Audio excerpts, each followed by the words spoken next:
하나님 말씀은 마태복음 5장 10절에서 12절입니다.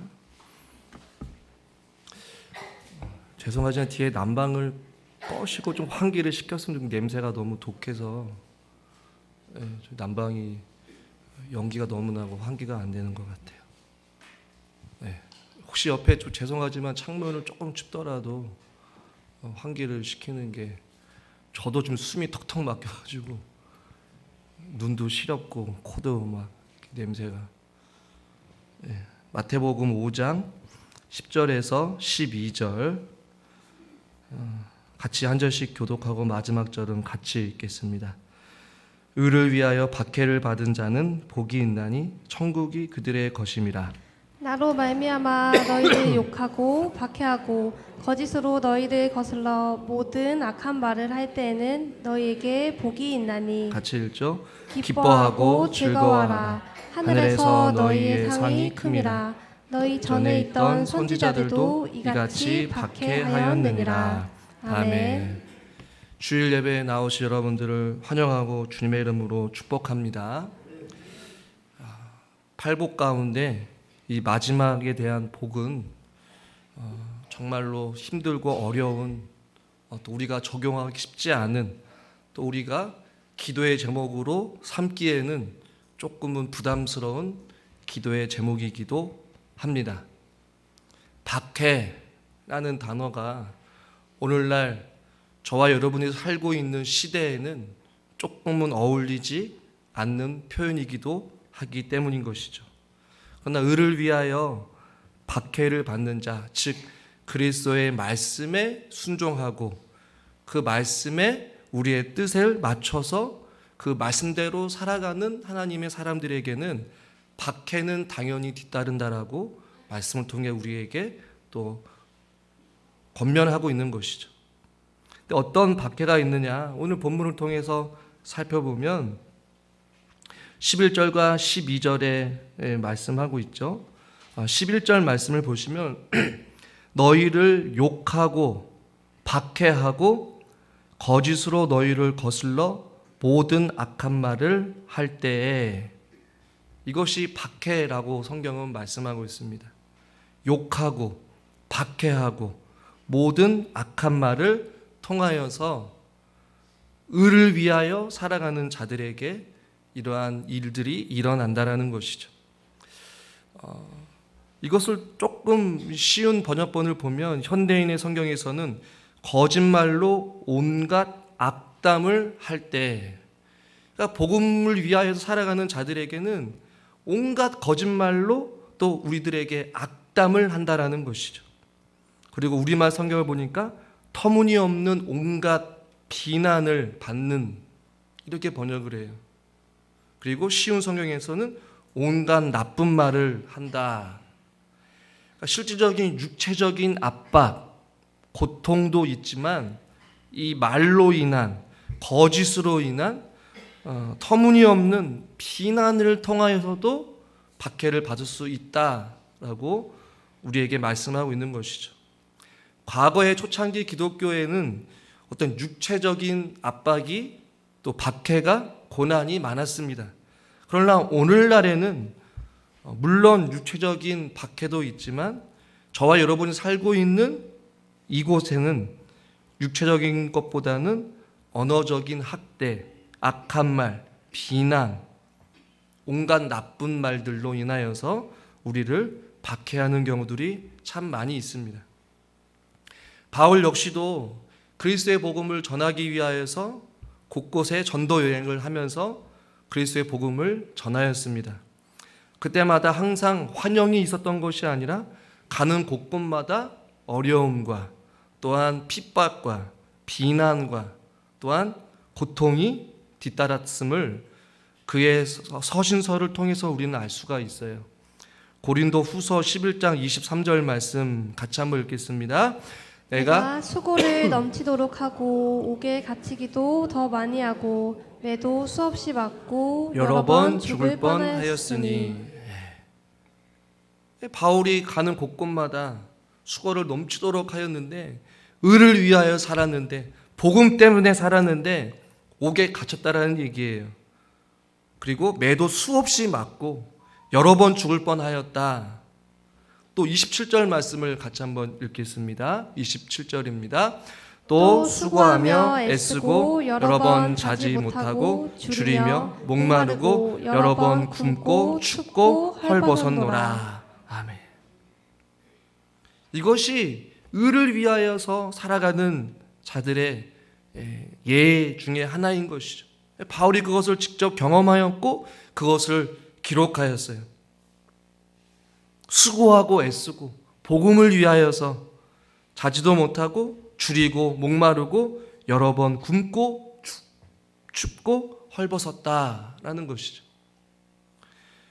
이것이 오늘날 선교지에서도 계속해서 일어나고 있습니다.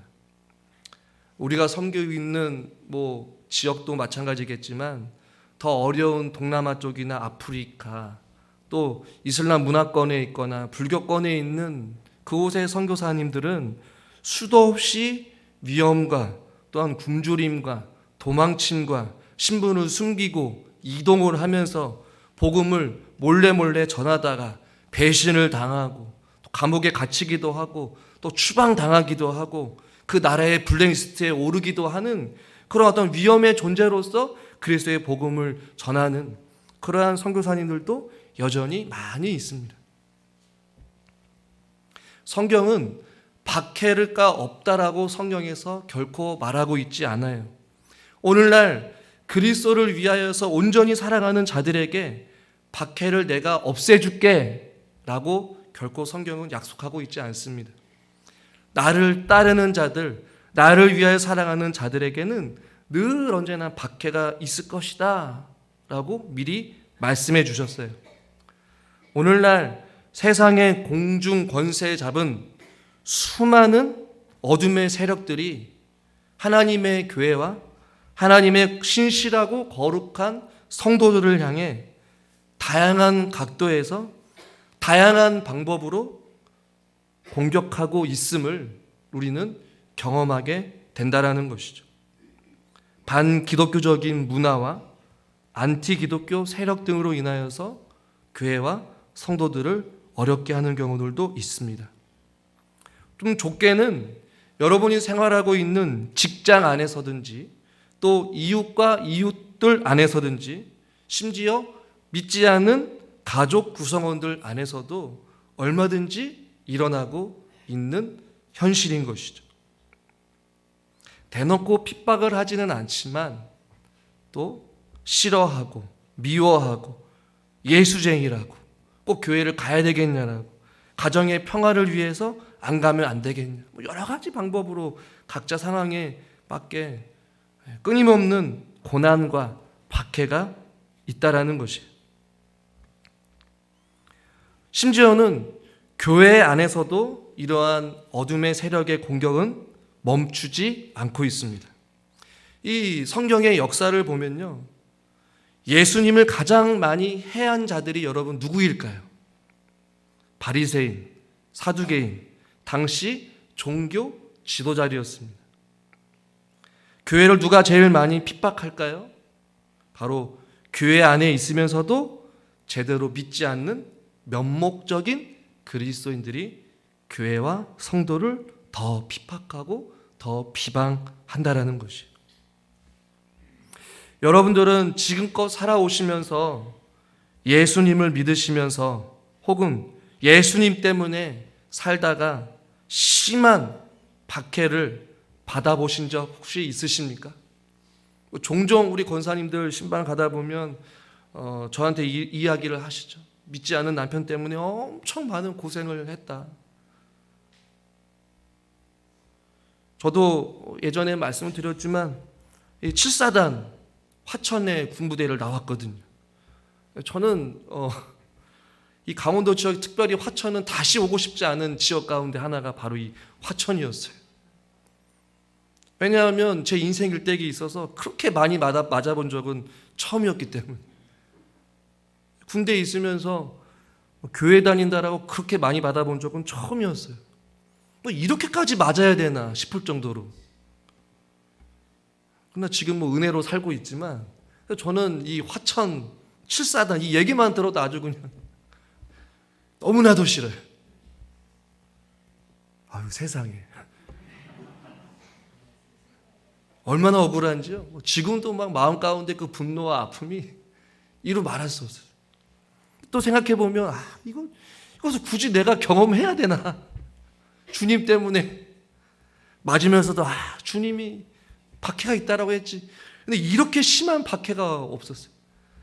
잠도 못 자게 하고 두들겨 맞고 주일날 계속해서 월차례를 받으면서 일을 하면서 교회를 못 나가는 그 상황, 교회 다닌다라고 신학생이라고 두들겨 맞고 재수 없어서 맞고 예수쟁이라고 맞고 심심해서 맞고 꼴배기 싫어서 맞고 무조건 싫다라는 거예요. 교회 다니는 사람들이 조용히 자다가 깨어서 한 번만 예수를 부인하면 교회를 다니게끔 해주겠다, 저한테 달콤한 말로 이야기하고 PX 가서 마시는 것을 잔뜩 사놓고 그 자리에서 다 먹으라고, 그러면 교회 보내주겠다고, 이루 말할 수 없는 그런 어떠한 고통을 당하면서 군 생활을 했던 기억이 납니다. 여러분들에게는 교회를 다니시면서 어떠한 그러한 어려움을 경험해 보신 적 있으십니까? 저에게도 아는 전도사님이 한 분 계시는데 과거에 한번 말씀을 드렸을 거예요. 이 전도사님은 지금도 한국 교회에 있는 이단들을 연구하고 그들을 폭로하기 위해 몰래 잠입하여서 그들을 조사하고 글을 쓰기도 하고 또 믿음 생활을 하는 그런 전도사님 한 분이 계십니다. 근데 그분은 여자 전도사님이세요. 결혼도 아직 안 하시면서 지금 이제 한 50대 중반 후반 정도 되셨을 텐데 그 사명을 가지고 한국 교회에 있는 다양한 어떤 종교의 이단들을 찾아내서 또 글로 잡지로 폭로하고 조사하는 일을 감당하고 있어요. 수많은 유혹들이 있었다라고 이야기를 합니다. 거대한 교회에서 엄청난 금액의 돈을 줄 테니까 자기네들을 폭로하지 말아라. 또 위협도 받고 목숨의 협박도 받고 도망쳐보기도 하고 또 죽음의 위협을 경험하면서 살아가는 그런 분들도 계심을 보게 되었습니다. 그런 거 생각해 보면 지금 저와 여러분이 앉아서 예배를 드리고 있는 이 믿음 생활이 얼마나 편안한지 여러분 감사하시기를 주님의 이름으로 축원합니다. 정말 감사하셔야 돼요. 어떤 방해가 있습니까? 박해가 있습니까? 싸움이 있습니까? 다툼이 있습니까? 그러나 주님 오실 그날까지 이 성도를 향한 이 고난과 사단의 수많은 공격은 멈추지 않을 것이므로 저와 여러분들은 고난받는 각오를 늘 언제나 해야 한다는 것이에요. 디모데후서 3장 12절 말씀 같이 한번 읽겠습니다. 불을 그리스도 예수 안에서 경건하게 살고자 하는 자는 박해를 받으리라. 아멘. 경건하게 살고자 하는 박해를 피할 것이다 라고 말하지 않아요. 박해를 면해 줄 것이다 가 아니에요. 박해를 받을 것이다. 고난이 없는 기독교는 성립되지 않습니다. 핍박이 있음을, 환난과 고난과 박해가 있음을 알고 있으라고 우리에게 미리 알려주신 것이죠. 하나님의 뜻을 선포하며 저와 여러분의 일상의 삶 가운데서 공의와 정의를 실천하며 신실하게 살아가는 자들에게는 교회 안과 밖과 또한 가정 안에서 또 사회생활 하면서 끊임없는 박해를 경험하게 될 것입니다. 그러므로 옳지 않은 일에 굴복해서는 안 됩니다. 세상에 하나님의 말씀을 따라 순종하며 믿음으로 살아가시기를 주님의 이름으로 축원합니다. 세상으로부터 오는 크고 작은 환난과 비난과 고통은 바로 우리가 하나님께 속해 있다라는 가장 확실한 표식이 될 것입니다. 그러므로 저와 여러분 가운데 우리가 머문 자리에 예수의 흔적을 남길 수 있기를 주님의 이름으로 축원합니다. 말씀을 살펴보면서 질문을 하나 있었는데요. 주님을 위해 살아가니 혹은 주님을 위하여서 믿음으로 순종하며 살아가는 자들에게 이러한 고난과 핍박과 박해를 좀 하나님께서 피하게 해주시면 얼마나 좋을까. 우리가 사도행전을 통하여서 바울의 일생을 보잖아요.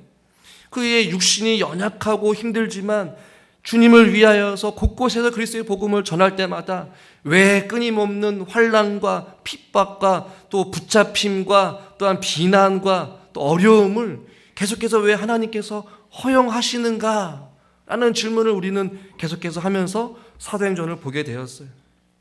하나님은 왜 이러한 박해를 하나님의 뜻대로 살아가는 자들에게 왜 허용하시냐라는 것이, 여러 가지 이유가 있겠지만 저는 세 가지를 말씀드리려고 합니다. 첫 번째는 진정한 성도를 구별하기 위해서 하나님은 이러한 박해를 때로는 허용하시는 것 같습니다. 책에 보니까 이런 이야기가 있더라고요. 가짜 신자들도 예수님을 따라 감난산까지는 갈 수 있습니다. 그러나 갈보리까지는 갈 수는 없다라는 것이죠. 감난산, 예수님의 가르침이 있었던 그 감난산까지는 갈 수 있지만, 그러나 가짜 성도들은 갈보리까지는, 죽음의 길까지는, 가시밭길까지는, 십자가를 지고 따라가기까지는 갈 수 없다라는 것이에요. 알곡과 가라지를 구별할 수 있는 유일한 시금석은 여러분 무엇인지 아십니까? 바로 박해인 것이에요. 고난인 것이죠. 진정한 믿음 없이는 이러한 박해와 고난을 버틸 수 없기 때문에 그렇습니다. 믿음 생활하다 보면 크고 작은 일들로 인하여서 우리의 믿음이 연약해지거나 때로는 흔들릴 때가 있지 않습니까? 아무리 목사라도, 아무리 장로님이라도, 아무리 권사님들이라도 넘어질 수가 있어요. 흔들릴 수가 있어요. 하나님이 의심스럽거나, 이렇게까지 믿음 생활을 해야 되나? 이렇게까지 참아야 되나? 이렇게까지 내가 견뎌야 되나? 라고 생각할 때가 참 많이 있지 않습니까? 저에게도 있어요. 그러나 그러한 상황 속에서도 흔들리지 아니하고, 어려움 속에서도 믿음을 굳건하게 하고 흔들리지 않고, 어떠한 모진 풍파가 몰려온다 할지라도 그 박해를 버틸 수 있는 자만이 진정한 성도임을 여러분 잊지 마시기를 바랍니다. 두 번째, 하나님께서 박해를 허용하시는 이유는 그리스도의 거룩한 성품을 완성하기 위해서. 십자가 없이는 왕관도 없다라는 말씀이 있잖아요. 시험과 환난, 박해를 통과하면 그 내면의 거룩한 성품이 빚어지게 되는 것이, 환난을 통하여서 인내를 이루어가고 그 인내는 연단을, 그 연단을 통하여서 소망을 이루어가는 것처럼 말이죠. 야고보서 1장 2절부터 보시면 이런 말씀이 있어요. 한 절씩 교독하겠습니다. 내 형제들아, 너희가 여러 가지 시험을 당하거든 온전히 기쁘게 여기라. 이는 너희 믿음의 시련이 인내를 만들어내는 줄 너희가 알미라. 같이 읽죠. 인내를 온전히 이루라. 이는 너희로 온전하고 구비하여 조금도 부족함이 없게 하려 함이라. 아멘.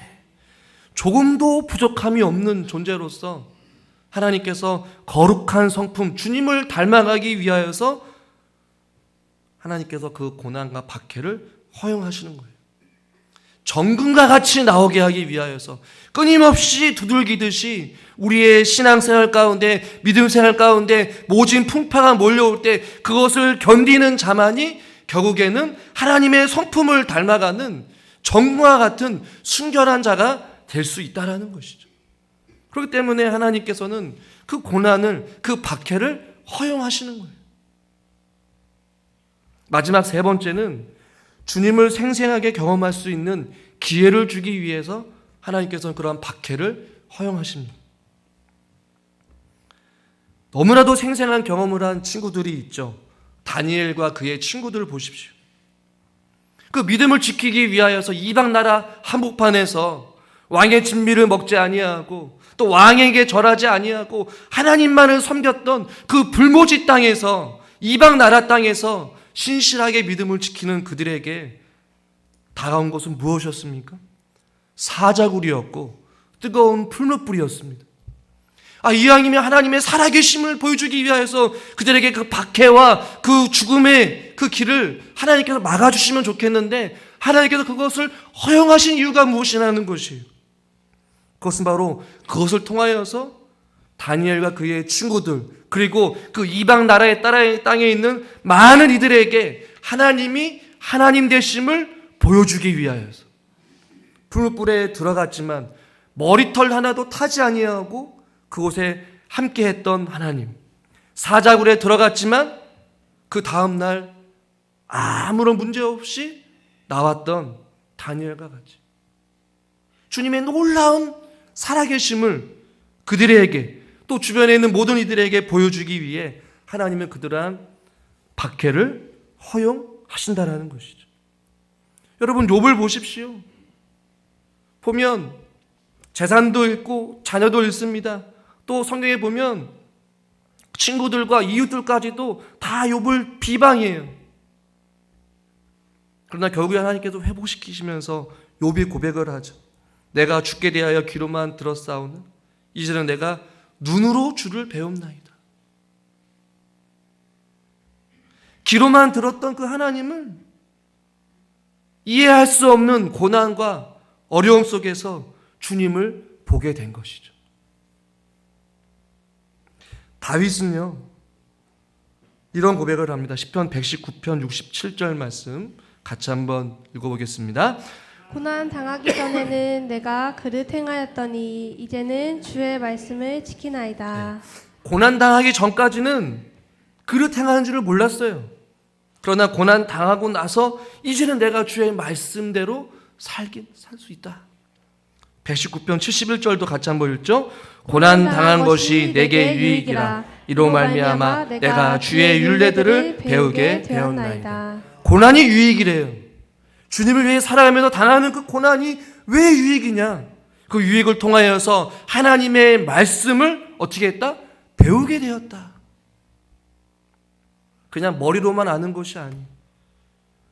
실질적인 삶 가운데서 그 말씀이 나를 통하여서 이루어가고 그 말씀이 성취됨으로 말미암아 주의 말씀을 지키게 되고 주의 율례들을 배우게 되는 것이에요. 왜 우리에게 고난이 있느냐? 고난을 통하여서 하나님께서 이 땅 가운데 우리에게 미리 말씀하신 하나님의 뜻대로 살아가는 자들에게는 고난이 있을 것이다, 박해가 있을 것이라고 말한 이유가 무엇인지 깨달아 알기 위하여서 하나님은 그 박해를 사랑하는 자녀들에게 허용하신다라는 것이죠. 이것이 하나님의 기쁘신 뜻이고 섭리이고 계획인 줄 여러분 믿으시길 바랍니다. 여러분이 당하고 있는 고난이 이해가 안 되십니까? 왜 나에게 주를 위해서 이렇게 신실하게 살아가는 자들에게 끊임없는 모진 풍파가 몰려올까? 왜 아픔이 찾아올까? 왜 핍박이 찾아올까? 왜 비난이 찾아올까? 왜 어려움이 찾아올까? 라는 질문을 던질 때마다 여러분 기억하십시오. 여러분은 하나님의 뜻대로 잘 살아가고 있는 것입니다. 그리고 그 고난 뒤에 숨겨진 하나님의 깊고도 오묘한 하나님의 뜻을 기대하며 소망하며 흔들리지 않고 풍랑과 광야의 한복판에서도 그들을 먹이시고 입히시고 그의 머리털 하나도 상하지 아니하게끔 보호하시는 하나님의 은혜를 경험하면서 살아갈 수 있기를 주님의 이름으로 축원합니다. 여러분, 이스라엘 백성들은 광야의 한복판에서도 굶지 않았습니다. 죽음을 당하지 아니하였습니다. 춥지 아니하였습니다. 어떻게 그것이 가능했습니까? 세상의 논리로는 불가능합니다. 어떻게 광야에 있는데 덥지 않고 춥지 않겠습니까? 먹을 것이 없는데, 마실 물이 없는데 어떻게 그들이 먹을 수 있었고 마실 수 있었고 40년 동안 수많은 백성들이 광야에서 살아갈 수 있었을까? 성경은 그것을 우리에게 말씀해 주고 있죠. 하늘에서 내려오는 만나, 하나님께서 허락하신 반석을 통하여서 생수의 강이 흘러넘치게 하여 주셨고, 구름 기둥으로 불 기둥으로 그들의 추위와 그들의 더위를 하나님께서 해결해 주셨습니다. 그들의 발이 부러뜨리지 않도록, 그들의 옷이 헤어지지 않도록 하나님께서는 그들을 광야 가운데 인도하여 주셨다라는 것이죠. 저와 여러분의 인생도 마찬가지입니다. 그러므로 무엇을 먹을까 마실까 염려하는 것이 아니라 우리의 삶 속에서도 우리의 모든 필요를 아시는 주님이 채워주시고 우리에게 은혜를 베풀어 주실 것입니다. 박해를 두려워하지 마시고 고난당하는 것을 피하지 마시고 믿음을 선택할 수 있기를 주님의 이름으로 축원합니다. 앞으로 살아가면서 교묘하고 또 치밀한 믿음의 방해가 우리 가운데 끊임없이 펼쳐질 것입니다. 그럴 때 흔들려서 넘어지거나 신앙을 저버리는 일이 없고 믿음의 반석 위에 굳건하게 서서 주님 오실 때까지 의를 위하여 살아가는 저와 여러분들 될 수 있기를 주님의 이름으로 축원합니다. 기도하겠습니다.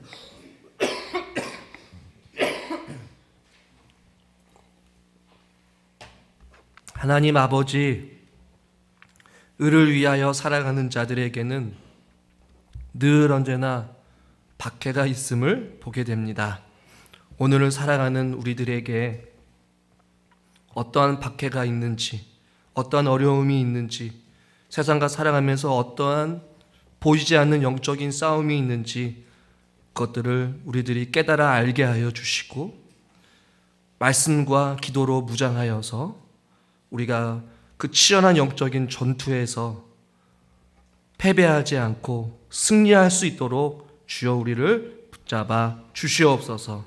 그래서 하나님의 살아계심을 경험케 하여 주시고 하나님의 돌보심을 우리가 경험하며 살게 하여 주시옵소서.